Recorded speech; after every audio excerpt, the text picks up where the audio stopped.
Y para finalizar, hablamos de los bronquios extrapulmonares. Estos bronquios extrapulmonares y los bronquios intrapulmonares van a ser elementos que nacen de la tráquea. ¿Te acuerdas? La tráquea venía de su último cartílago llamado espolón traqueal y este se iba a bifurcar en un bronquio derecho y en un bronquio izquierdo. Estos bronquios van a generar, si están por fuera del pulmón, se llamarán bronquios extrapulmonares y cuando ya ingresan hacia el pulmón se van a denominar bronquios intrapulmonares. Ahora, los bronquios extrapulmonares, estos bronquios extrapulmonares también llamados bronquios primarios o bronquios principales, así también se le conoce como bronquios principales. Son dos nomás, ¿sí? Son dos bronquios principales. El derecho y el izquierdo. Y aquí hay algo que siempre nosotros mencionamos, que el bronquio derecho y el bronquio izquierdo son muy diferentes.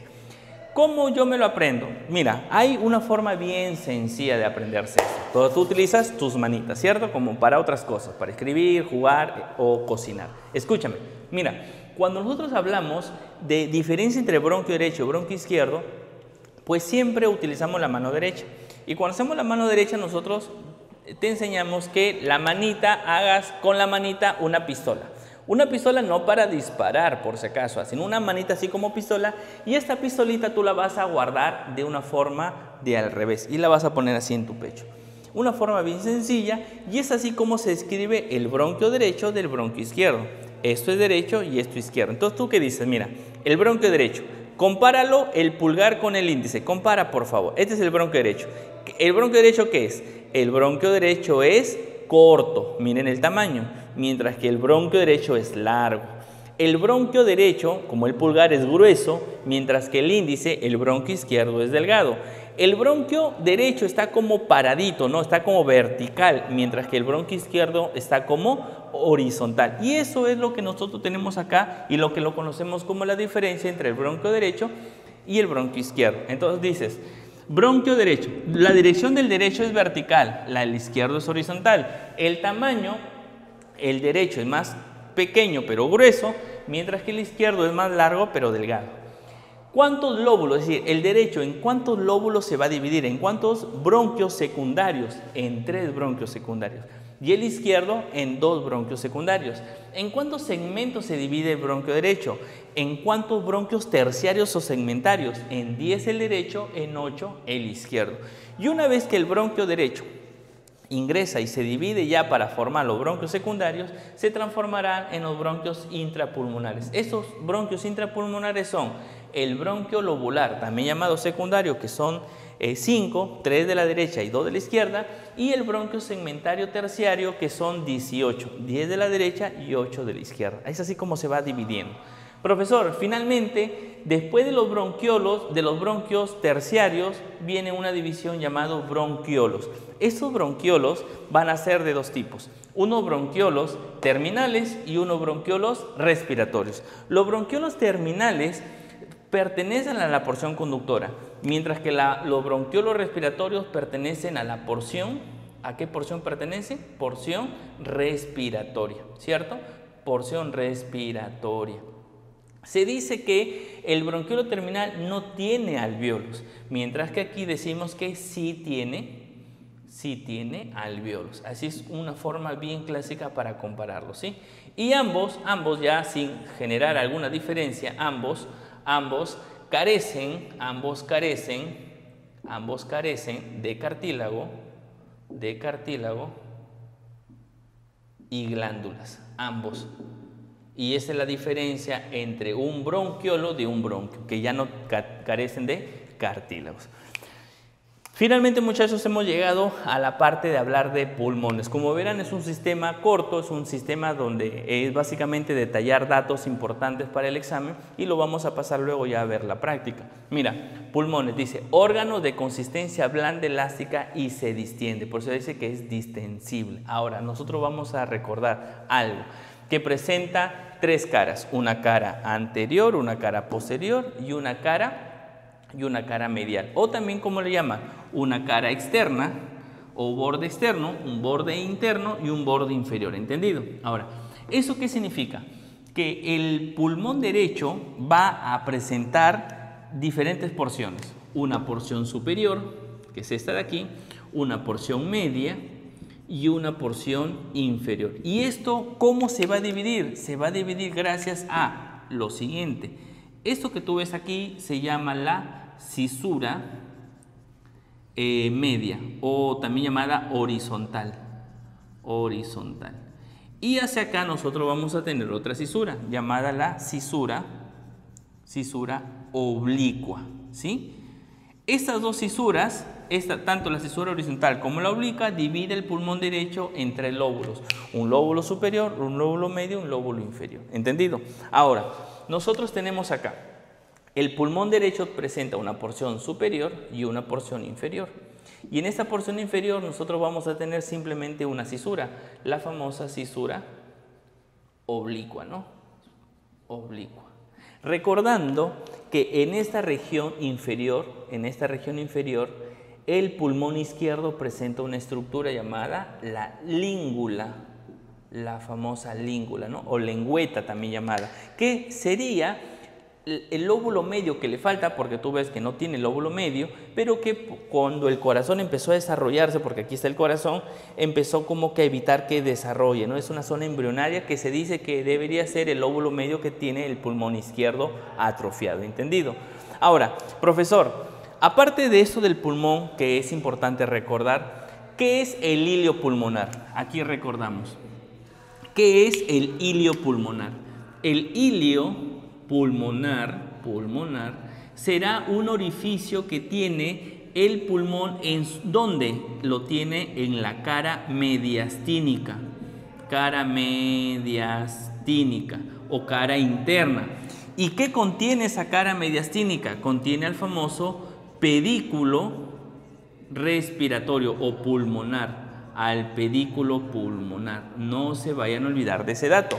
Ahora, ¿qué más tengo que recordar? Que este pedículo pulmonar está formado por el bronquio primario, ¿sí?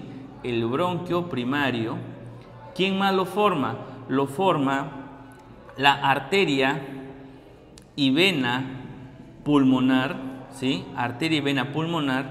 Y además lo va a formar la arteria y vena bronquial, ¿sí? Arteria y vena bronquial.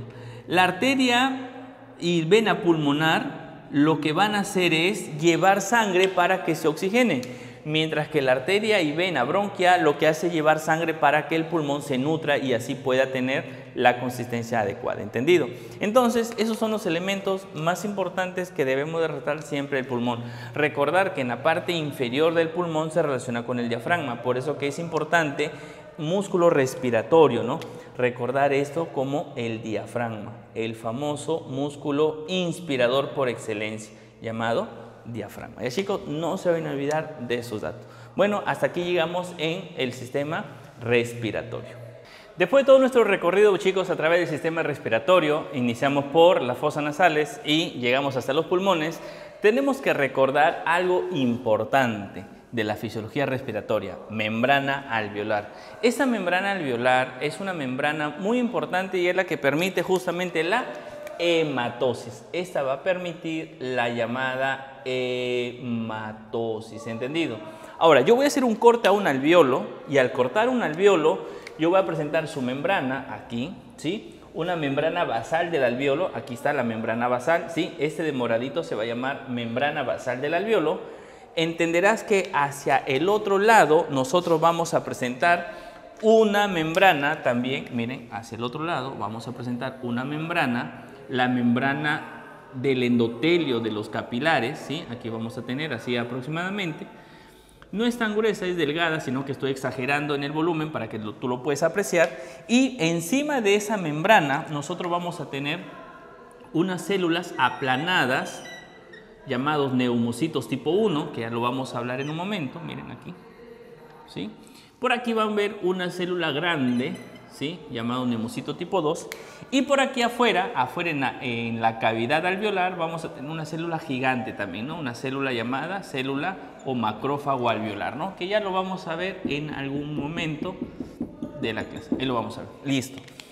Hacia el otro lado, hacia esta zona interna, nosotros vamos a tener las células endoteliales que forman parte del capilar sanguíneo, ¿cierto? Ahí tenemos así, miren, ahí tenemos esto, ¿no? Ahí tenemos esto, su célula aplanada, etc. Entonces, a eso se llama la membrana alveolar, donde está formado por, número uno,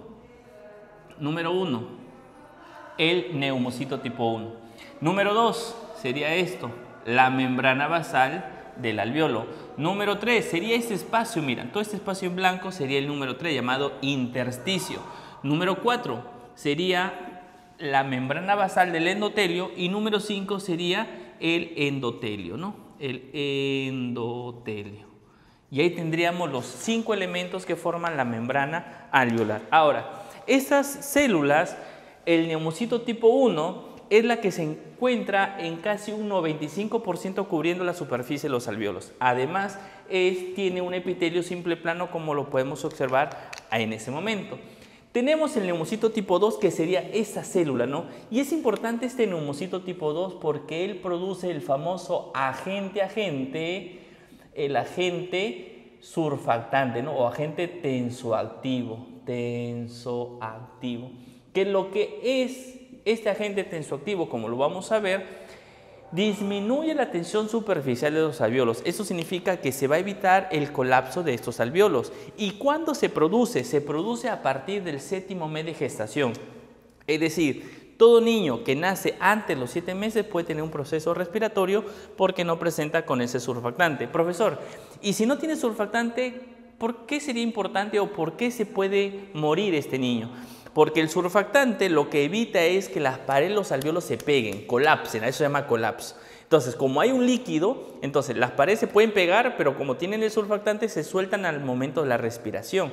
Es así como nosotros podemos respirar. Nosotros inflamos nuestro alvéolo, a la hora que botamos el aire del alvéolo, las paredes se pegan, pero como tiene surfactante se despegan. No sé si me dejo entender. ¿Qué ocurre con niños que nacen antes de los 7 meses o alrededor de los 7 meses? Sus alvéolos no presentan surfactante. Entonces, cuando ellos respiran, en el nacimiento se llenan de aire. Al botar el aire, chocan las paredes y ya no hay fuerza humana que despegue esas paredes porque no tienen surfactante. A esa enfermedad que se produce por el déficit de agente tensoactivo se llama enfermedad de la membrana hialina. Entonces nosotros cada vez que tenemos una gestante que está en trabajo de parto pretérmino, es decir, su bebé va a nacer antes de los 7 meses, tenemos que tener lista ya la incubadora, el neonatólogo se encargará de darle toda la atención primaria a este niño y urgente porque si no se le da el tratamiento se puede morir este niño, ¿no? Entonces tenemos la famosa enfermedad de la membrana hialina. Ahora, importante relacionarlo siempre con la enfermedad actual que es la que estamos viviendo, el famoso SARS-CoV-2 o el virus que provoca la COVID-19. Miren, este neumocito tipo 2 es importante porque en su membrana él presenta un receptor, el famoso receptor ECA2, el ECA2. Este ECA2 es el receptor, ¿para quién? Para que venga el famoso coronavirus, que ya hasta canción tiene este virus, ¿no? Este coronavirus se pega a este receptor ECA2 y es así como la persona logra desarrollar sintomatología respiratoria. No te olvides porque eso puede ser una pregunta de actualidad, ¿no? Célula que capta al SARS-CoV-2. La respuesta sería neumocito tipo 2. Entonces yo lo voy a agregar aquí en mi teoría. Además presenta un receptor, ya sabes cómo se llama ese receptor. El receptor se llama ECA2. ¿Sí? ¿Para quién? Receptor para el famoso y trágico conocido COVID-19. ¿Quién lo produce el COVID-19? Es el famoso SARS-CoV-2. Listo. Ahí está, dato de actualidad y es una pregunta de examen, puede ser considerada, ¿cierto? Ahora, ¿y cómo se llamaba esa célula? Esa célula era el neumocito tipo 3, también llamada célula del polvo. Esa es la famosa célula del polvo, también llamado macrófago alveolar. ¿Sí? No te vayas a olvidar que es una célula muy importante que tiene nuestro alvéolo en su cavidad. ¿Y qué hace este macrófago? Este macrófago, su función es hacer fagocitosis. ¿La fagocitosis para qué? para que cualquier partícula de polvo o microorganismo que ingresa a nuestro cuerpo sea fagocitado por él y así no nos enfermemos. Es importante recordar ese dato, muchachos, ¿ya? Listo. Y por último, ya para terminar del proceso respiratorio, decimos que existen dos fases. Una fase donde el aire ingresa a nuestros pulmones y esta fase se llama inspiración, y otra fase donde sale el aire llamada expiración. Como tú te puedes dar cuenta, hemos hecho un cuadro comparativo entre la inspiración y la expiración de duración. ¿Cuánto dura la inspiración? 2 segundos. ¿Cuánto dura la inspiración? 3 segundos. Es decir, entre que tú tomas aire y botas aire son 5 segundos. Es por eso que la frecuencia respiratoria va a estar en relación a la duración de 5 segundos. Si tú dices cuántas veces respiras en un minuto y dices un minuto trae 60 segundos, 5 segundos por cada respiración, eso da un aproximado de 10 a 12 respiraciones por minuto, lo que se llama la respiración o la frecuencia respiratoria. ¿Entendido? Ahora, ¿qué ocurre en la inspiración? Es un proceso activo para el pulmón, para el tórax, porque se gasta energía, mientras que la expiración es un proceso pasivo. Se elevan las costillas y se contrae el diafragma. ¿Qué ocurre en la inspiración? Se deprimen las costillas, es decir, las costillas cuando yo inspiro se horizontalizan, se elevan, y cuando yo expiro descienden. Eso significa deprimir las costillas. Pero el diafragma también se relaja. Y al diafragma relajarse disminuyen los volúmenes del tórax. ¿Entendido? Acá hay un dato interesante que les quiero dejar en cuanto a la concentración de gases de lo que respiramos. Miren, 78,6% de nitrógeno, 20,8% de oxígeno, mire el dato, 0,04% de CO2 y 0,5% de agua. Ese es el aire que ingresa. Pero vamos a ver el aire que sale, ¿te parece o no? Entonces, mire el aire que sale, la diferencia. Nitrógeno 74.5, oxígeno 15.7, CO2, mira cómo aumentó 3.6. ¿Será verdad que cuando expiramos botamos CO2? ¿Sí es correcto eso? Y agua 6.2. Por ejemplo, hace un momento tuve la mala suerte de presenciar un accidente de tránsito. Entonces yo bajé de mi vehículo para auxiliar porque se me salió el espíritu de médico que tengo. Y es algo que siempre yo hasta les invito a ustedes, a mis estudiantes a hacerlo.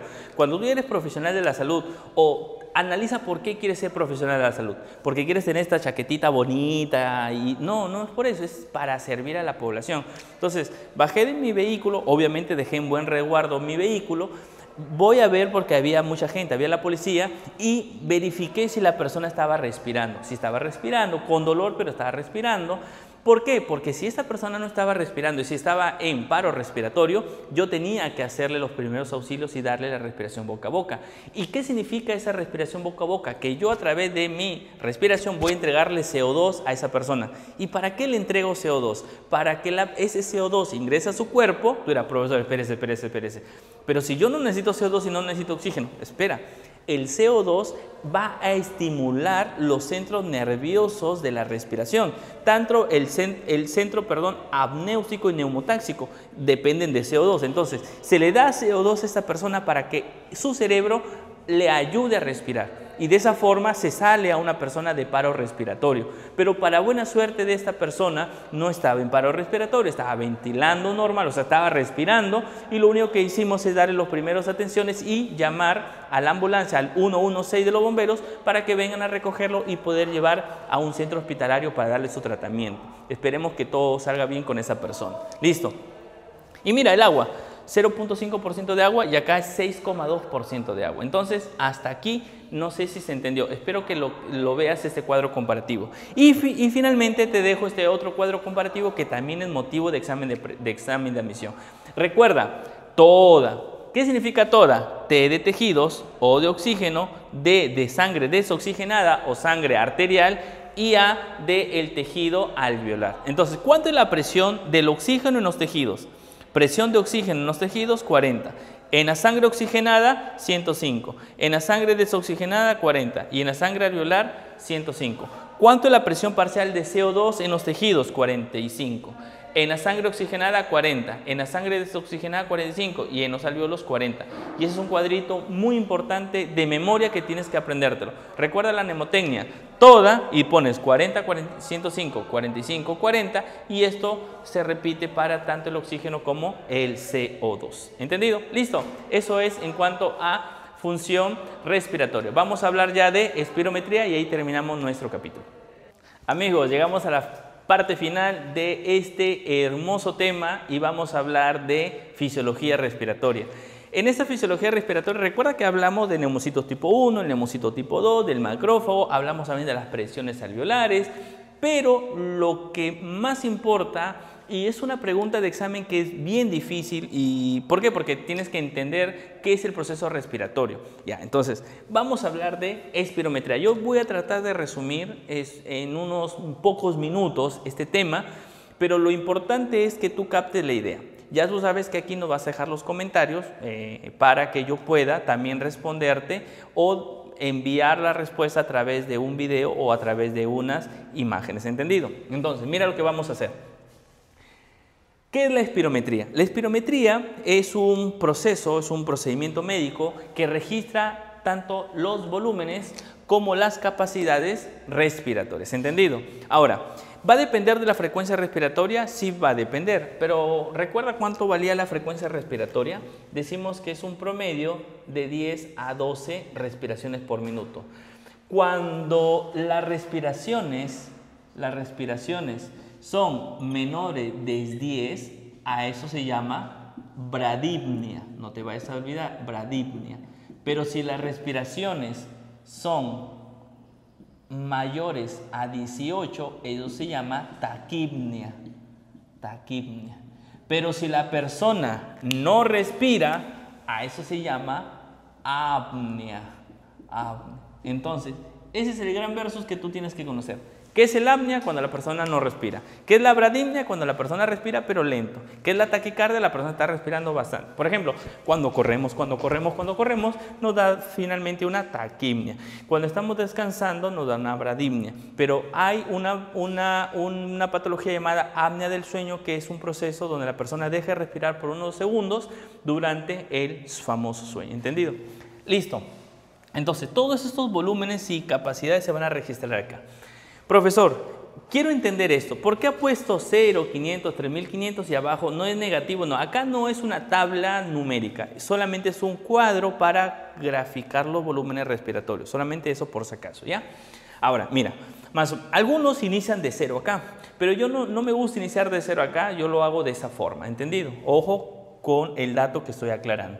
Entonces, cuando yo respiro, mira, yo quiero que entiendas algo acá. Esta gráfica que se dibuja me habla de volúmenes que entran y salen de mi pulmón. Cuando tú veas una flecha que sube, obviamente no ves flecha por flecha, tú ves todo un conjunto, ¿sí? Pero cuando tú veas una flecha que sube, a eso, cuando hay una flecha que sube, se le va a llamar inspiración, ¿sí? Se le va a llamar inspiración. Pero cuando tú veas una flecha que baja, o sea, que le voy a poner una flecha que baja, se va a llamar expiración, ¿sí? ¿Me dejo entender o no? Mira, aquí está subiendo o bajando, subiendo, inspiración. Si está bajando, no, expiración. Entonces yo digo, mira, inspiración, expiración, inspiración, expiración, inspiración, expiración, inspiración, hasta aquí. A esos dos procesos se le llama inspiración y expiración normal. Cuando no salen de este margen pequeño, se le llama inspiración y expiración normal.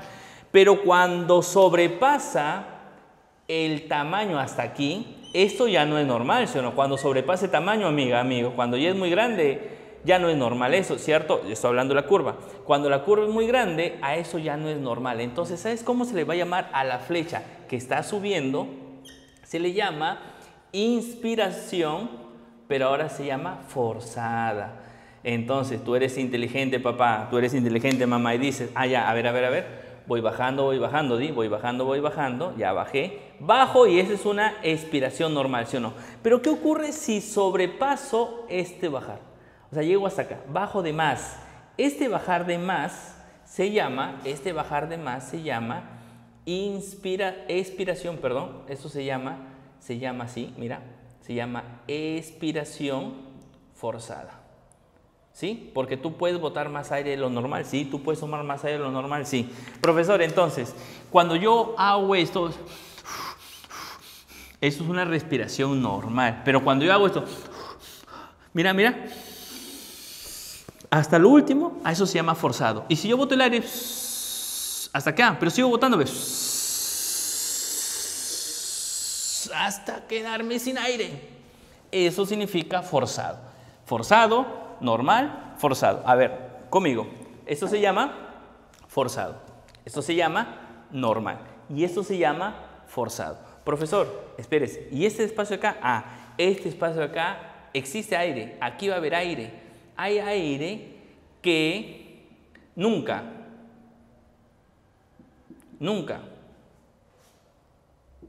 sí, nunca.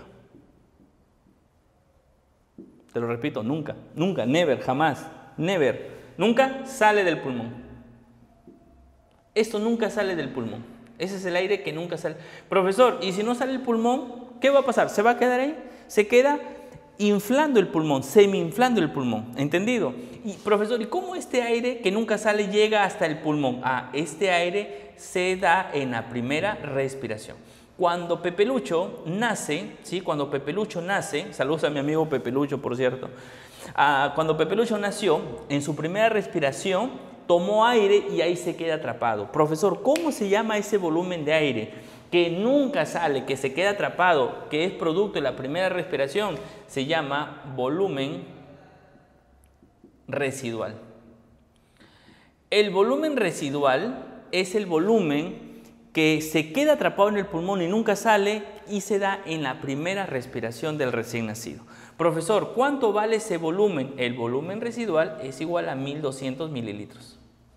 1200 mililitros. A eso se llama volumen residual. No te vayas a olvidar, ¿sí? Volumen residual, repito, es el volumen de aire que nunca sale del pulmón. ¿Cuánto vale? 1200 mililitros. ¿Entendido? ¿Cuándo se da? En la primera respiración. Profesor, pero yo he leído, en alguna pregunta de examen vino, que la primera respiración también ayuda a algo, claro. La primera respiración, ya yéndonos para acá, la primera respiración va a ayudar a saber si un niño nació vivo o nació muerto. Entonces, medicina legal, la famosa medicina legal, utiliza este volumen para determinar si un niño nació vivo o muerto. Profesor, ¿y cómo se le va a llamar ese volumen? Se le va a llamar el volumen mínimo. ¿Qué es el volumen mínimo? Es el volumen de aire que utiliza medicina legal para determinar si un niño nació vivo o nació muerto. Ese volumen está ahí. Profesor, ¿qué significa? Si un niño nace muerto, no habrá respirado. Y si no respira, no tendrá aire en sus pulmones. Por ende, cogen el cadáver del bebé, cogen el pulmón, lo ponen en una cubeta con agua. Agua temperada, de caño o industrial. Si el pulmón, este parénquima pulmonar del cadáver del bebé se hunde, significa que no tiene aire. Entenderás, como aventar una piedra, ¿verdad? Una piedra en el río se hunde. Por el peso se hunde. Entonces decimos que este niño nació muerto y la investigación seguirá por otro lado.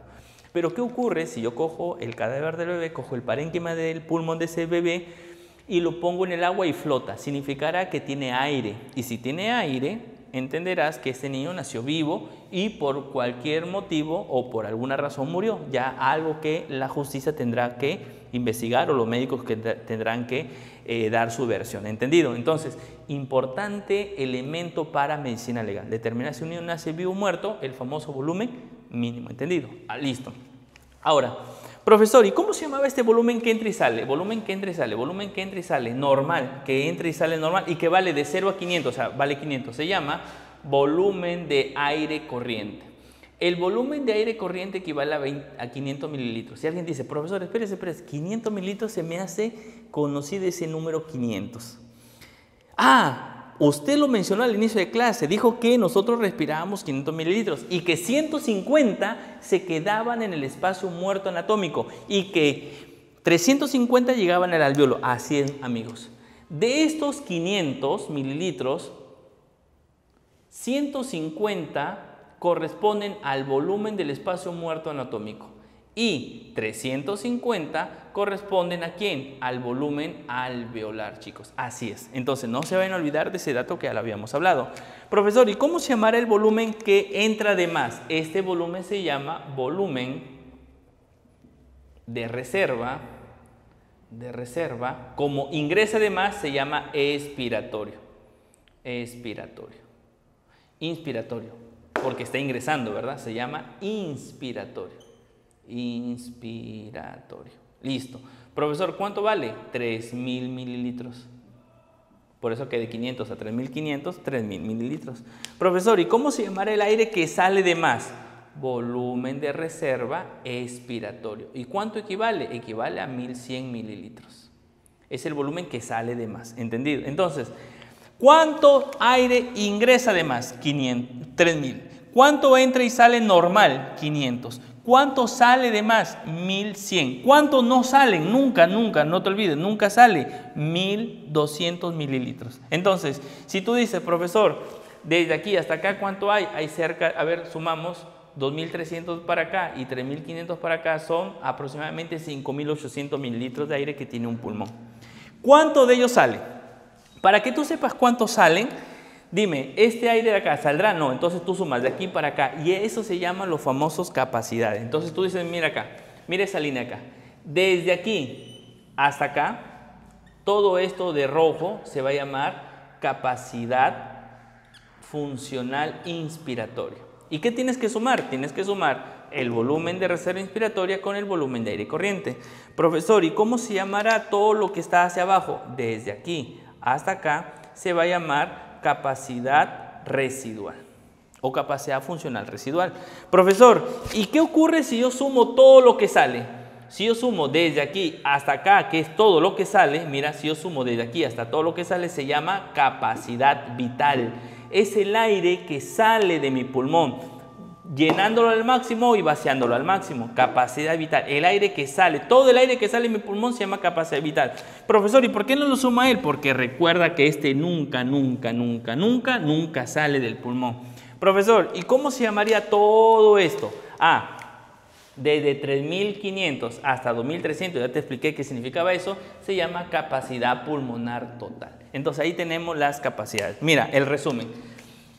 Capacidad funcional inspiratoria. ¿Cuánto vale? 3.500, porque es la suma de los 3.000 del volumen de reserva inspiratoria y los 500 del volumen de aire corriente. Capacidad residual funcional es igual a 2.300. ¿Por qué? Voy a sumar los 1.100 del volumen de reserva respiratoria con los 1.200 del volumen residual. ¿Qué es la capacidad vital? La capacidad vital es la suma de todo lo que sale, 3.500 y 1.100. Entonces eso sería más o menos 4.600 mililitros. Y la capacidad pulmonar total es la suma de todo hasta lo que sale, sería 5.800 mililitros. Y ahí tenemos, muchachos, la famosa espirometría. Espero que les haya gustado y nos vemos ya en la parte práctica. Ahora vamos a terminar el tema hablando de la respuesta de la práctica de esta semana. Vamos a ver las preguntas. Dice, los cornetes y meatos nasales están cubiertos por la membrana pituitaria y esta está cubierta por un epitelio. Recuerda que el epitelio se llama pseudoestratificado cilíndrico ciliado o también llamado epitelio respiratorio, ¿cierto? Pregunta 2. A la interrupción temporal de la respiración se le llama apnea. Eso ya lo sabíamos. El apnea es la respiración o la interrupción temporal. 3. Con respecto a la tráquea es falso. Vamos a ver cuál es la respuesta falsa aquí. Ya dice, se ubica delante del esófago. Eso es verdadero, ¿cierto? Está delante del esófago. Presenta una mucosa, un músculo traqueal, ya. Presenta un epitelio simple plano. No, recuerda que la tráquea es pseudoestratificado cilíndrico ciliado. Y ahí está la respuesta. Listo. 4. Volumen de aire expulsado luego de una expiración normal. ¿Te acuerdas las flechitas que vimos en espirometría? Cuando la flecha está de más, o sea, en una expiración forzada, a eso se llama volumen de reserva expiratorio, por lo cual la respuesta aquí sería volumen de reserva expiratorio. Pregunta 5. Principal músculo de la inspiración. Pues recuerda que la respuesta tiene que ser diafragma, y si no hay diafragma tiene que estar el músculo intercostal externo. ¿Cuál de los dos aparece?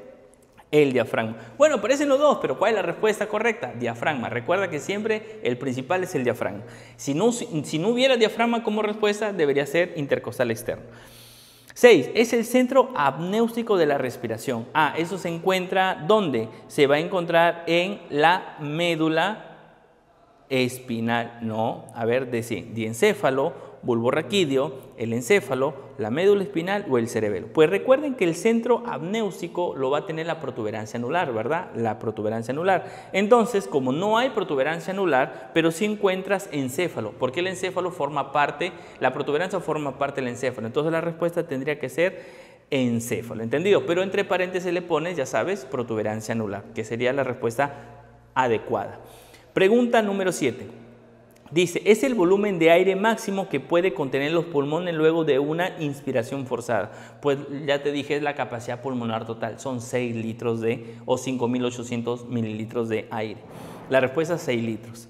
¿Los senos paranasales se encuentran en qué huesos? Pues lo tenemos en el maxilar superior, lo tenemos en el hueso frontal, en el etmoides y en el esfenoides. ¿Cuál sería la respuesta? La E, ¿verdad? 9. Marque la afirmación correcta con respecto a los bronquios extrapulmonares. A ver, veamos. Diferencia entre bronquio derecho y bronquio izquierdo. No te olvides, derecho e izquierdo. Dice, el izquierdo es más pequeño, de menor. Mentira. El izquierdo es más grande, sí. De menor diámetro y casi horizontal. Esa es la respuesta. La respuesta debe ser la letra B. Pregunta 10. Impide que las paredes alveolares colapsen durante la respiración. A eso se llama sustancia surfactante o agente tensoactivo, ¿ya? Pregunta número 11.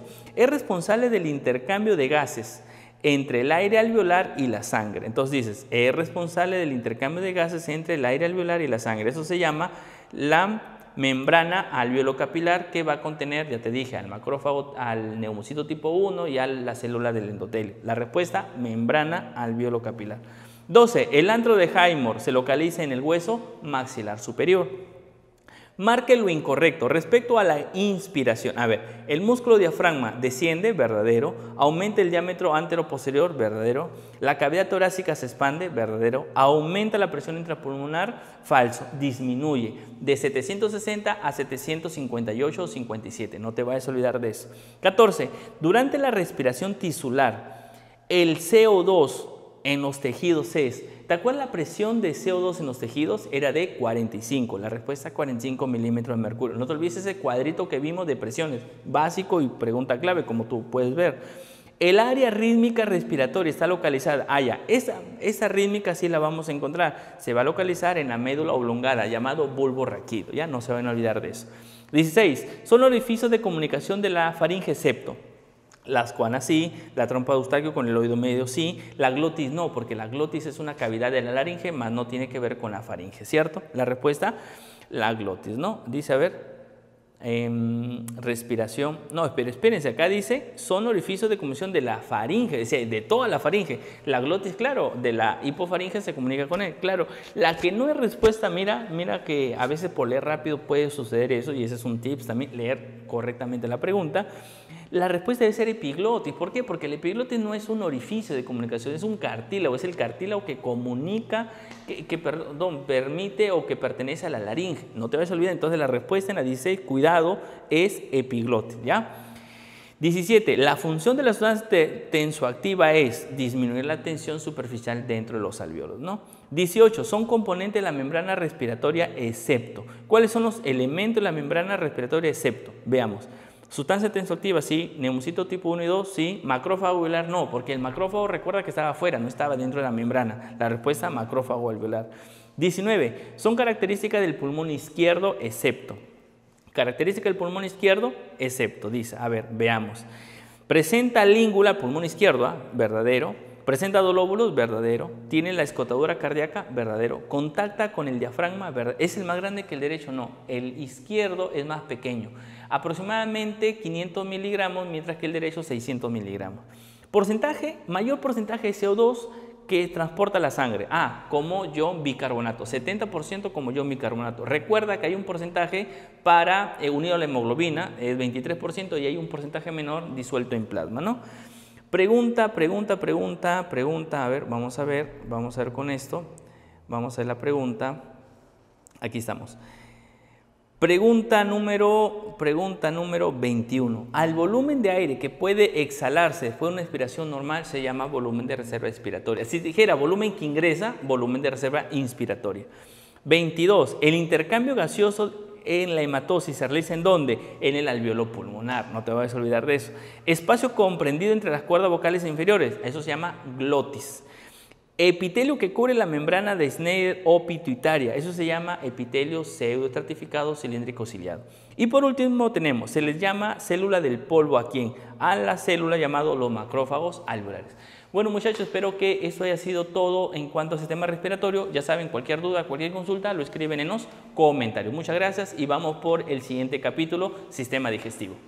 Amigos, fue todo esto en cuanto al sistema respiratorio. Gracias por seguir este video y no te olvides que te espero en la próxima clase Sistema Digestivo a través de la mejor plataforma del Perú, plataforma virtual Elite Class.